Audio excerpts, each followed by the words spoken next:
Refused to co-sign my son's business loan after 17 years of carrying his family financially.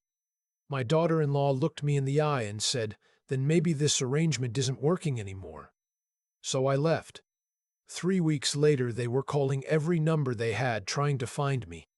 The snow was already gone from the backyard, but April in Winnipeg still bites. I remember standing at the kitchen window watching the last gray patches melt into the lawn I'd spent 2 summers reseeding, thinking that this was supposed to be the quiet part of my life. I'd retired from the postal service at 64, sold the house on McGregor Street where my wife and I had raised our son, and moved in with my son and daughter-in-law 18 months after my wife passed. It made sense at the time. My son said it made sense. "Dad, you shouldn't be alone in that house. We have the space. We're family." I believed him. My son is 43 now. He worked in trades equipment sales, decent enough income when he applies himself, which is roughly half the time. His wife manages a dental office in St. Vital. Together they made more than enough to cover their mortgage, their 2 vehicles, their annual trip to Puerto Vallarta. And yet, for the past 7 years, somehow they never quite had enough. Not for the roof repair in 2018, not for my grandson's hockey registration and equipment, which runs close to $4,000 a year in this province. Not for the second car when my daughter-in-law's lease came up and she had her eye on something newer than her budget allowed. I signed for the lease. I wrote the check. I transferred money when the call came, which it did, reliably, every few months, with a different reason attached each time. I never minded. Or I told myself I never minded. My wife, her name was June. She always said I was too soft with him. "You're not helping him. You're doing the work he should be doing himself," she'd say. I'd wave her off. She was right, but I waved her off. After she died, I had no one left to wave off, so I just kept writing the checks. That April evening I was setting the table when my son came home early from whatever had occupied his afternoon. He had his laptop open before he'd even taken off his jacket, which I'd learned meant he wanted something. He set it on the island and turned it toward me the way you'd present a gift. It was a business plan. Portable tool storage, customized units for contractors, direct-to-job site delivery. He'd been talking about it since autumn. He'd found a partner, he said. A guy he knew from a previous job. And they had a supplier lined up out of Manitoba and a warehouse space in Transcona they could lease month to month to start. He needed capital to get the first inventory order in. The bank wanted a co-signer. His credit had taken hits over the years from a line of credit he'd let run too long, a car loan he'd restructured twice. He needed $170,000 worth of signature from me. My daughter-in-law was leaning against the counter with her arms folded. Not angry, not yet. Just watching. She had the look she got when she'd already decided how the evening was going to go. I asked how long he'd been planning this. He said 6 months. I asked why he hadn't mentioned the co-signing part before tonight. He said he didn't want to worry me until the details were confirmed. I asked about his partner's financial contribution. He talked around it for 2 minutes and the answer was essentially nothing up front, sweat equity and future profit share. I set down the cutlery I was still holding. I said I wasn't going to sign. The silence lasted about 4 seconds. My daughter-in-law uncrossed her arms. Her voice when it came was very level, which was somehow worse than if she'd raised it. "Then maybe this arrangement isn't working anymore." I asked her what she meant by that. "I mean that we've made a lot of accommodations. We rearranged the basement for your things, we adjusted our schedule, and when we come to you with something genuinely important, you won't even consider it." My son didn't say anything. He closed his laptop. "We've given you a home," she continued. "And I just think if you're not willing to be part of this family's future, maybe we need to rethink the arrangement." I stood there for a moment looking at my son. He was studying the countertop. I said, "I'll think about what you've said." I went downstairs. I sat on the edge of the bed in the basement room they'd given me. Nice enough room, I'd never complained, and I looked at the boxes I still hadn't fully unpacked along the far wall. 18 months I'd been here and there were still boxes. I think some part of me had always known this wasn't permanent. I didn't sleep much that night. What I did instead was something I'd been putting off doing honestly for years. I opened the spreadsheet I kept on my laptop, the one June had made me start back when my son first asked us to help with a down payment on this very house. Keep track, she said, not to hold it over anyone, just so you know where you stand. I'd kept updating it after she passed, out of habit mostly. I added it up for the first time in probably 2 years. The down payment, $40,000. The roof, $11,500. The vehicle lease cosign. The hockey fees, 4 years running. The bathroom renovation they'd needed done before they could list the previous house, which had been my contribution to that transition. Emergency transfers, Christmas shortfalls, the furnace that went in February 2 years ago. $238,000 over 7 years. I sat with that number for a long time. The next morning I called my nephew's wife who works in real estate on the south end of the city. I asked her, as casually as I could manage, whether she knew of any good one-bedroom rentals in Winnipeg, somewhere quiet, walkable, near a bus route. She asked if everything was all right. I said I was just keeping my options open. She texted me 3 listings before noon. I went to see them the same afternoon, while my son was at work and my daughter-in-law was at her office. I told no one where I was going.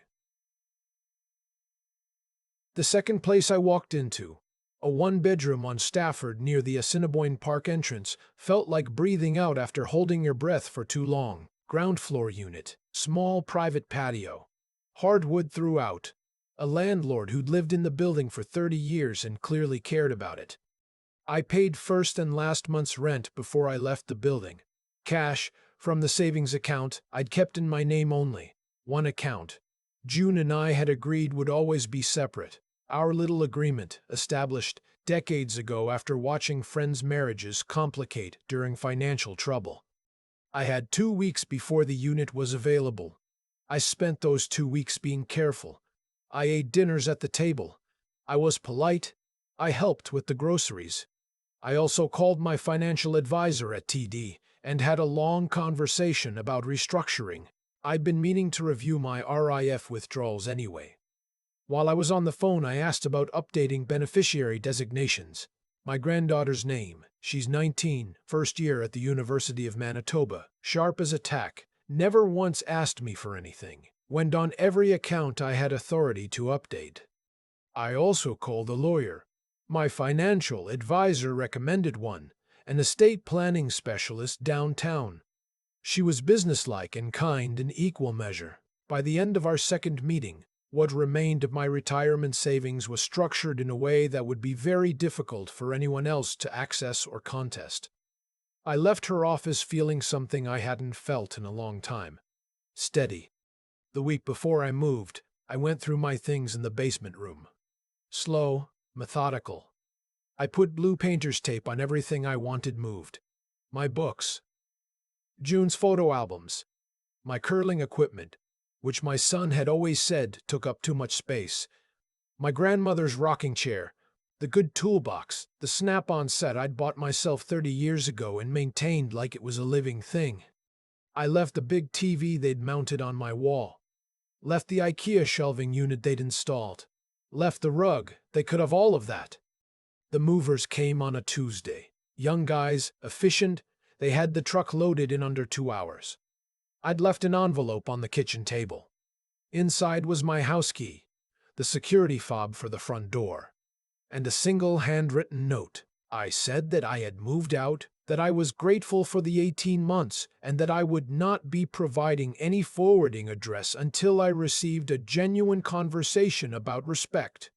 I said I had also made changes to my financial arrangements that I would be happy to discuss at a later date. I did not include my new phone number. My son called my cell before the movers were even back on Pembina Highway. He left a voicemail that started calm and became less so by the end. His wife sent a text that said only, "This is incredibly hurtful and we need to talk." I turned my phone off for the rest of the day. I ate supper that night in my new kitchen, soup from a can and toast, standing at the counter because my table hadn't arrived yet. It was the best meal I'd had in months. I'm not being dramatic when I say that. The next morning I walked to Assiniboine Park. The elms along the river road were just starting to leaf out, that pale yellow-green that only lasts about a week before everything goes full summer. I found a bench near the duck pond and sat there for an hour drinking the coffee I'd made in my own kitchen with my own coffee maker that I'd finally retrieved from the box where it had sat since I'd moved in with my son, because they had a Keurig and didn't want two machines on the counter. I sat on that bench and I thought about what June would say. She'd say I should have done this 2 years ago. She'd probably be right. My son showed up at my building 8 days after I moved. I don't know how he found the address, probably through my nephew's wife, who I suspect felt bad about her role in my relocation. He rang the buzzer at 7 in the evening. I let him into the lobby but not into my apartment. We stood near the mailboxes. He'd brought coffee from Tim Hortons, 2 cups, the medium doubles. I'd drunk my whole career. He held one out. I took it because refusing it would have been petty. He said he understood I was upset. He said the business opportunity was still viable, that he'd found another potential co-signer, that wasn't even why he was here. He was here because his mother would have wanted him to apologize. I let him finish. Then I asked him when my last birthday was. He thought for a moment. He said February. I said yes, which one? He said 67. I said I turned 69 in February. He looked at the floor. I said I spent 3 days in St. Boniface Hospital last November having a cardiac stress test after my doctor found an irregularity. 3 days, I had told him. He sent a text that said, "Hope it goes well." He did not visit. My granddaughter drove from her dormitory on 3 hours' notice and sat with me the second morning because she couldn't make the first. He said he hadn't realized it was that serious. I said that was precisely the point. I told him I wasn't interested in an apology that arrived as a side note to a business proposal. I told him that when he was ready to have a real conversation, not about money, not about the loan, but about what kind of relationship we actually had, I would answer the phone. Until then, I needed him to respect my space. He left. He didn't slam anything. To his credit, he didn't slam anything. His wife came 4 days later. She'd dressed carefully, understated, non-confrontational. She brought a loaf of banana bread from the bakery on Osborne that my son knew I liked. She set it on my counter and sat down at my small kitchen table without being asked. She was better at this than he was. I'll give her that. She talked about how much had changed since I moved in, how hard the last few years had been, how the business idea had come from a place of genuine desperation, not greed. Her eyes filled twice. She did not let the tears fall, which I noticed. She said, "I know what I said was wrong. I said it because I was scared, not because I meant it." I poured 2 cups of tea. I sat across from her. I said I appreciated her coming. I said that what she said had hurt me. But more than what she said, it was what came before and after it. 7 years of taking without asking, without wondering whether it was too much, without ever once suggesting that things needed to change before they reached a point of crisis. The words were just the moment I finally heard what had been said all along. She didn't have a script for that. She sat with it for a while. Then she said she didn't know it had been that much. That the amounts individually had seemed manageable. That she hadn't added it up. I told her the total. She put her cup down. I said I would always be their family. I said I love my son. But love wasn't an open line of credit, and I was not going to spend whatever years I had left being someone's safety net while they made no effort to build their own. I said that if we were going to have a relationship from here, it was going to be built on something more honest than what we'd had. She left the banana bread when she went. It was from the right bakery. I ate some that evening watching the news. My grandson came the following Sunday. Not sent, he came on his own, which mattered. He's 21, doing part-time work at a tire shop while he figures out what he wants to study. He knocked instead of buzzing, which I thought was considerate. He's a big kid, takes after his grandfather physically, and he stood in my doorway for a moment, like he wasn't sure if he was welcome. I told him to come in. He sat on my couch and looked around at my place the way young people do when they're in a space that surprises them. He said it was nice. He said it was really small, but it seemed like something I'd like. That's about as close to a compliment as 21-year-old men get about interior spaces, so I took it. He said, "Grandpa, Mom and Dad are kind of a mess right now." I said I was sorry to hear that, but not entirely surprised. He said, "I know you gave them a lot of money. I didn't know how much, but I know it was a lot, because I remember how many times something came up and then it was fine. And I always thought that was just how things worked." I asked him what he thought now. He was quiet for a minute. He picked at a thread on his sleeve. He said he thought maybe he'd been the same way with me sometimes. That he'd asked for things without thinking about it the way he should have. He mentioned the time I paid for his motorcycle safety course, which he'd done, and then the bike I'd helped him buy, which he'd sold 8 months later when he lost interest. He said, "You never said anything about that." I said, "I should have." He nodded. He looked relieved oddly, like he'd been waiting for someone to say that. He started a second job the month I moved out. Weekday evenings at a hardware store, learning the floor, learning what people come in needing. He said he'd finally started a savings account. He said it with the particular pride of someone who has discovered something everyone around them already knew but had never explained properly. I told him I was proud of him. I meant it completely. After he left, I sat by the window and watched the street get dark. I thought about June again. I thought about the specific way she used to reach over and take my hand without saying anything when something was bothering her. I thought about how alone the year after she died had been, and how moving in with my son had felt like a solution to something, when actually it had just been a way of not sitting with how alone I was. I started volunteering at the Riffet Center on Touch, a health and wellness facility associated with the hospital that runs programs for older adults. I'd been referred there for a supervised exercise program after my cardiac workup, and somewhere along the line I started helping with the social program, just showing up, talking to people, playing cards on Wednesday afternoons. It gave me Tuesdays and Wednesdays with somewhere to be. That's where I met a woman I'll call my friend, though that word doesn't quite cover it anymore. Retired nurse, 37 years at Health Sciences Center. Lost her husband 4 years before I lost June. She has a dry, quick sense of humor and absolutely no patience for self-pity, which I found I needed more than I knew. We started having coffee after the Wednesday sessions. We started having dinner on Fridays. She has her own apartment in Fort Rouge and she is very clear about it staying that way, which suits me perfectly. By early summer, my son called with some news. He'd found a financial partner for the business.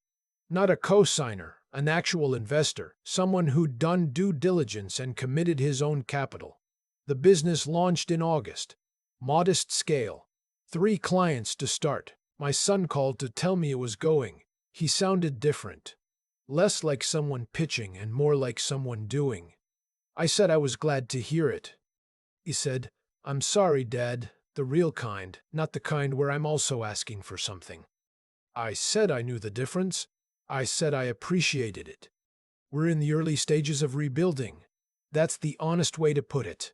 We have dinner once a month now, the 3 of us, at a restaurant, neutral ground. I bring nothing. They bring nothing. We talk about ordinary things. It's still a little careful the way things are when the ground has shifted and everyone's still finding their footing. But careful is better than what it was. Careful, at least, means everyone is paying attention. My granddaughter came over for Thanksgiving, which I hosted for the first time in years in my own small space. I roasted a chicken, No room for a full turkey, and she brought a sweet potato dish and a bottle of wine she'd picked out herself and was clearly proud of. My friend from Refit joined us. My grandson came with his girlfriend, who was polite and clearly nervous, which I found endearing. My son and daughter-in-law had their own dinner that year, which by mutual unspoken agreement we all understood was the right call for now. It was a good evening, noisy in the best way for a small apartment. The four of us and a small chicken and good wine and a conversation that went on past 10 o'clock because no one wanted to be the first to leave. My friend asked me later driving home whether I was sad that my son and daughter-in-law hadn't been there. I thought about it honestly. I said that I was sad about what led to the situation. But I wasn't sad about the evening. I was glad, actually. The people around that table were there because they wanted to be, not because there was anything to be gotten from showing up. That's a distinction that had taken me a long time to understand was worth making. She squeezed my hand the way June used to, without saying anything. Some things you learn at 64. Some things wait until 69 to make themselves clear. Either way, the learning still counts. There's a moment I keep coming back to, not the night my daughter-in-law said what she said, not the morning I signed the lease on Stafford Street, but the evening I sat alone in my new kitchen eating soup from a can off a counter because my table hadn't arrived yet. No one needed anything from me. My phone was off. Outside, the last of the Winnipeg winter was finally letting go, and I was 69 years old eating tinned soup in a quiet room, and I felt more like myself than I had in years.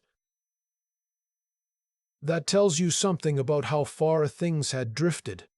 I've thought a lot about what made it drift that far. The honest answer is that I let it. Every time I wrote a check without asking a question, every time I transferred money because it was easier than having a conversation, I was choosing comfort in the short term over something more important in the long term. I was choosing to be needed over being respected. Those aren't the same thing, and I confused them for a very long time. What I was calling love had quietly become something else, a habit, a transaction, an arrangement that suited everyone until it didn't suit me anymore. What changed things wasn't anger, though there was anger. What changed things was that I finally did the arithmetic. Not just the financial arithmetic, though $238,000 written down in a column is a hard thing to look away from. I mean the other arithmetic. How many hospital visits? How many birthdays? How many times I'd sat at their table feeling like a guest who had overstayed but didn't quite know how to leave. When you add those numbers up honestly, you stop being able to pretend the column balances. My grandson figured something out at 21 that took me decades longer. He sat on my couch and named something he'd done wrong without being asked and without making excuses, and in doing that, he showed more genuine character than most adults I've known. That's not an accident. That kind of honesty takes something, a willingness to look at yourself clearly, even when what you see is uncomfortable. It's a form of courage, the quiet kind that doesn't announce itself. It just shows up and does the work. What I know now, sitting on my patio watching the river road turn green in the mornings, is that the people who stayed, my granddaughter driving 3 hours to sit with me in a hospital she'd never been to, my grandson naming his own mistakes, my friend from Refit who understands what it means to build a life after loss. Those people didn't stay because I provided anything. They stayed because they actually knew me. There's a difference between being valuable to someone and being useful to them. And for a long time I had those two things mixed up. The situation with my son and daughter-in-law didn't resolve neatly, and I'm not sure it will. What I can say is that the dinners we have now are more honest than anything we shared when I was living under their roof. That counts for something. You can't build anything real on a foundation that's been softened by money and obligation. You need to know what people think of you when you have nothing to offer them. That knowledge, however it arrives, is worth something. It was worth the soup and the silence and the late start. Some things you learn at 64. Some things wait until 69. Either way, the learning still counts.